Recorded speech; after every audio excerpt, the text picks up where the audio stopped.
काशी का लोलार कुंड में 9 सितंबर की रात पुत्र रत्न की प्राप्ति के मनोकामना के उद्देश्य से 10 राज्यों से करीब 1 लाख श्रद्धालु स्नान करने पहुंचेंगे। काशी के लखा मेलों में शुमार लोलार षष्ठी स्नान की मान्यता है कि संतान प्राप्ति की कामना लेकर आने वाले दंपतियों की मनोकामना लोलारकेश्वर महादेव पूरी कर देते हैं। सर्वे में सामने आया है कि यहाँ स्नान से 60% लोगों को संतान सुख मिला है। यूनेस्को ने भी कल्चरल एस्ट्रोनॉमी साइट बताया है।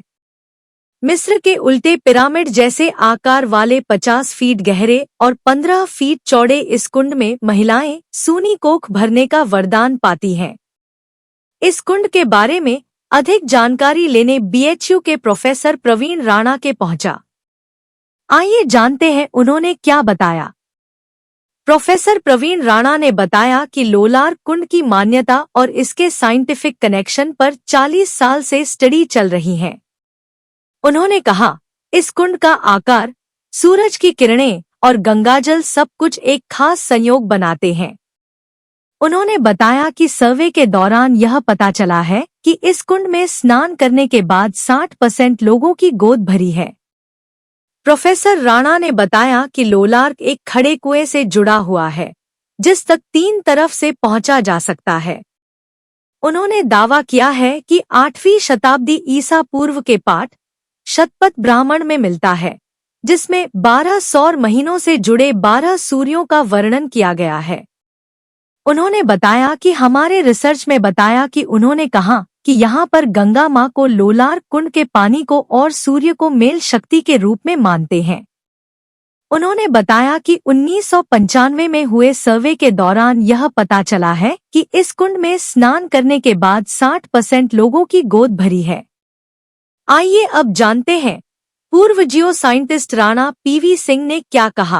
काशी में जब हम ऐसे कुंडों की खोज करते हैं तो बहुत सारे ऐसे कुंड हैं जो धार्मिक कुंड के रूप में जाने जाते हैं। ठीक है, उसमें लोलार कुंड का स्थान सबसे ऊपर आता है, क्योंकि काशी में अगर 1-2 प्राचीनतम स्थान है तो उसमें एक लोलार कुंड है, जिसका रेफरेंस आप महाभारत काल से ले सकते हैं कि जब कुंती को और उनको नहीं बच्चा हो रहा था तो वेद व्यास जी को बुलाया गया और सूर्य की उपासना की गई और सूर्य के आशीर्वाद से उन सभी लोगों को पुत्र रत्न की प्राप्ति होती है। तो रेफरेंस आप वहाँ से अगर आप लेंगे और उसी के फोक कहानी को जब आप आगे बढ़ाएंगे तो वो कहानी लोलार कुंड पर आकर के मिलती है। तो लोलार कुंड जैसे आप देखते होंगे कि गुजरात में स्टेप वेल का कॉन्सेप्ट है कि वहाँ सीढ़ियों से जाते हैं लोग और अंदर जा कर के कुएं के रूप में स्नान करते हैं। उसी तरीके के आर्किटेक्चर में ये काशी का प्राचीनतम स्थान है लोलार कुंड, और ये हमारे काशी में 12 आदित्य की यात्राओं में से एक है।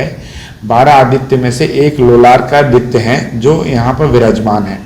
तो जो ये माना जाता है कि हमें पुत्र रत्न कैसे प्राप्त होगा, तो जब तक शक्ति और शिव, जब तक पुरुष और शक्ति का मिलन होगा, उनकी एनर्जीज होगी, तभी पुत्र रत्न की प्राप्ति होगी।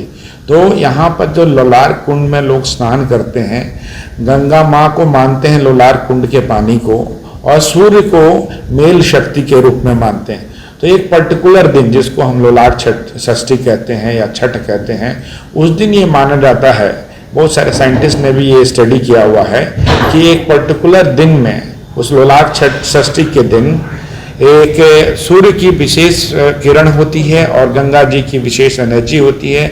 इसलिए यह मान्यता है कि उस दिन स्नान करने से जिन भी परिवारों में ऐसी समस्याएं आ रही हैं कि उनको बच्चा नहीं हो रहा, उनको इसके आशीर्वाद से उनको पुत्र रत्न की प्राप्ति होती है। ये मान्यता सैकड़ों सालों से चली आ रही है, और नहीं तो नहीं 2 से 4 लाख लोग उस पर्टिकुलर दिन में आते हैं, स्नान करते हैं और पुण्य प्राप्त करते हैं। 1822 में जेम्स प्रिंसेप ने भी लिखा है कि काशी का लोलार कुंड गर्भधारण कराने में मदद करता है। इसके बाद डायना अक और खुद प्रो सिंह ने अपनी किताब में इस जगह फर्टिलिटी कल्ट के रूप में संबोधित किया है। उन्होंने अपने टीम के साथ 2009 में रिसर्च पेपर भी पब्लिश किया। गुप्तकाल से जुड़ा है लोलार कुंड का इतिहास। लोलार कुंड 4वीं शताब्दी के दौरान गुप्तकाल में बनाया गया लगता है, मगर 10वीं शताब्दी में गहड़वाल वंश के राजा गोविंद चंद ने कुंड के आसपास दोबारा निर्माण कराया। इसी के बाद से देश भर के लोगों को इस कुंड से मिलने वाले फायदे के बारे में जानकारियां मिली। उनके बाद इंदौर की महारानी अहिल्याबाई होलकर ने इस कुंड के चारों ओर कीमती पत्थर से सजावट करवाई थी।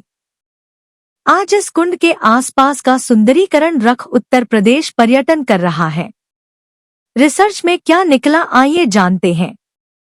रिसर्च पेपर के अनुसार उन्होंने कुंड पर होने वाली खगोलीय घटना की स्टडी करके बताया कि कुंड की जियोमेट्री ऐसी है कि लोगों की मनोकामना पूरी होती है। यह भारत का एकमात्र ऐसा कुंड है जिसकी चारों दिशा पूरी तरह से खगोलीय मानकों पर आधारित है। इसके उत्तर की ओर स्थित पोल कॉस्मिक नॉर्थ है, यानी कि खगोल विज्ञान के मानकों पर एग्जैक्ट उत्तर की दिशा है। लोलार छठ के दिन सूर्य की किरण इसके उत्तरी पोल से ही गुजरती हैं।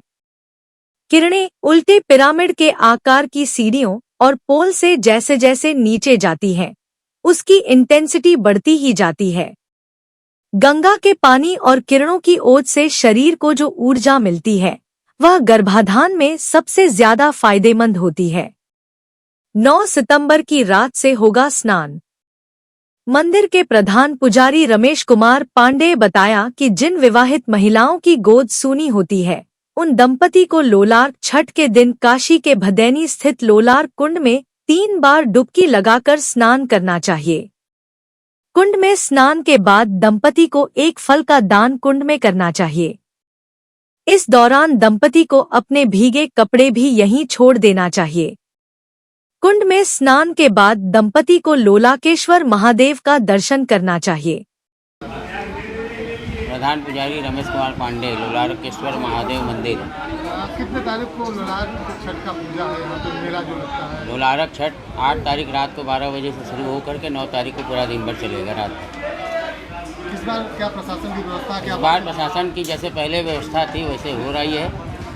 पिछले साल उन्होंने दर्शन स्टार्ट किया था स्नान करने वालों का।